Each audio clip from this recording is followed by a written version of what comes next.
Praise lord అండి. అందరూ ఎలా ఉన్నారు? బాగున్నారండి. ఈరోజు దేవుని యొక్క మాటలు. మన బ్రతుకులో క్రీస్తు ఉన్నాడా? ఆఫ్రికా ఖండానికి గాంధీజీ వెళ్ళినప్పుడు ఎవరో నూతన నిబంధన గ్రంథాన్ని తనకి ఇచ్చారట. గాంధీజీ ఆ నూతన నిబంధన గ్రంథాన్ని చూస్తున్నప్పుడు అనేక పర్యాయములు మారుమనసు పొందుడి, దేవుని రాజ్యం సమీపించి ఉన్నది, మారుమనసు పొందుడి అనే మాటలు చదువుతూ ఉంటే తనకి అర్థం కాలేదంట. దేవుని రాజ్యం అంటే ఏమిటి? దేవుని రాజ్యం స్వతంత్రించుకోవడం అంటే ఏమిటి? మారుమనసు అంటే ఏమిటి? వీటి అర్థం తెలుసుకోవాలని తలంచి ఆఫ్రికాలో తాను ఉంటున్న స్థలం దగ్గరలో సంఘం ఉంటే వెళ్ళారంట. ఆ మందిరానికి వెళ్ళి, నాకు బైబిల్లోని కొన్ని ప్రశ్నలు ఉన్నాయి, ఆ ప్రశ్నలకు జవాబులు కావాలి, మీ ఫాస్టర్ గారిని కలుసుకోవచ్చా అని అడిగారంట. ఆ విధంగా అడిగినప్పుడు గేటు దగ్గర బైబిల్ పట్టుకొని ఉన్న ఓ క్రైస్తవుడు ఇచ్చిన సమాధానం, ఇది తెల్లవాళ్ళ సంఘం, నీవు నల్లవాడివి, ఆ వీధి మూలన నల్లవాళ్ళకు ఒక సంఘం ఉంది, అక్కడి వెళ్ళు అన్నారంట. నల్ల ఫాస్టర్లు నీకు సమాధానం చెప్తారు అని అన్నారంట. అప్పుడు గాంధీజీ ఇంత శ్రేష్టమైన పరిశుద్ధ గ్రంథాన్ని చేతపట్టుకొని ఇందులో చెప్పబడిన శ్రేష్టమైన క్రీస్తు బోధనలను వెల్లిస్తున్న మీలోనే నలుపు తెలుపు అనే తారత్వం భేదాల మీ మతం నాకు వద్దు అని వచ్చేసారంట. ఆ రోజు గాంధీజీ మారు మనసు, రక్షణ, నిత్యజీవం గురించి తెలుసుకోవాలని ఆశపడ్డారు. కానీ ఒక నామకార్థ క్రియలు లేని క్రైస్తవుడు ఆ రోజు ఆ సత్యాన్ని గాంధీజీ తెలుసుకోకుండా అడ్డుపడ్డాడు. గమనించండి.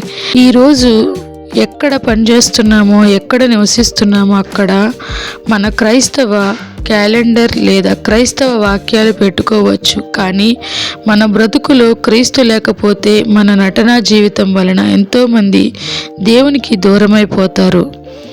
ఓ మందిరంలో వాక్య పరిచర్య చేసిన ఫాస్టర్ గారి దగ్గరకు ఒక వ్యక్తి నెమ్మదిగా నడుచుకుంటూ వెళ్ళి, ఫాస్టర్ గారు, ఈరోజు మీరు చెప్పిన సందేశం అద్భుతం, ఈ సందేశం నా జీవితాన్ని మార్చేసింది అని చెప్పాడంట. అప్పుడు ఫాస్టర్ గారు ఎంతో సంతోషించి, అయ్యా మీరు మొదటిసారిగా వచ్చారా అని అడగగా, అవునయ్యా నేను మందిరానికి మొదటిసారిగా వచ్చానని బదులిచ్చాడు.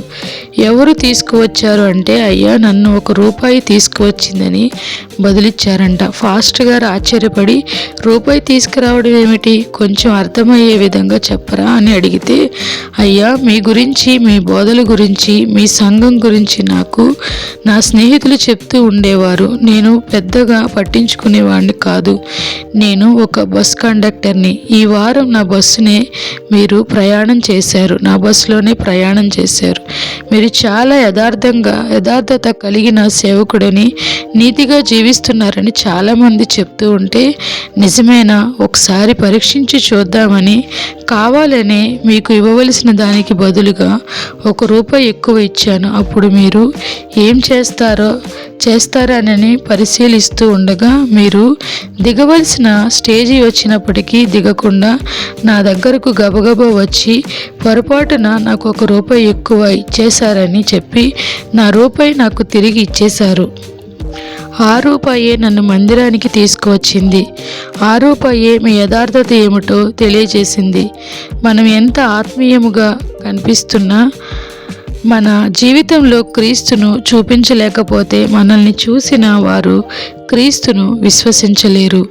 మనం దేవుని ప్రేమను క్రియలలో చూపించినప్పుడే, యథార్థతను కనపరిచినప్పుడే అనేక మంది క్రీస్తు చెంతకు చేరతారనే సత్యం మర్చిపోవద్దు. క్రియలు లేని విశ్వాసం మృతము. యాకోబు 2:17 దేవుడు సెలవిస్తున్నారు. దేవుడి పరిశుద్ధ మాటలు మన వినికిడిలో ఉంచునుగాక, దీవించునుగాక. ఆమేన్. ప్రైజ్ ది లార్డ్ అండి. Thank you so much.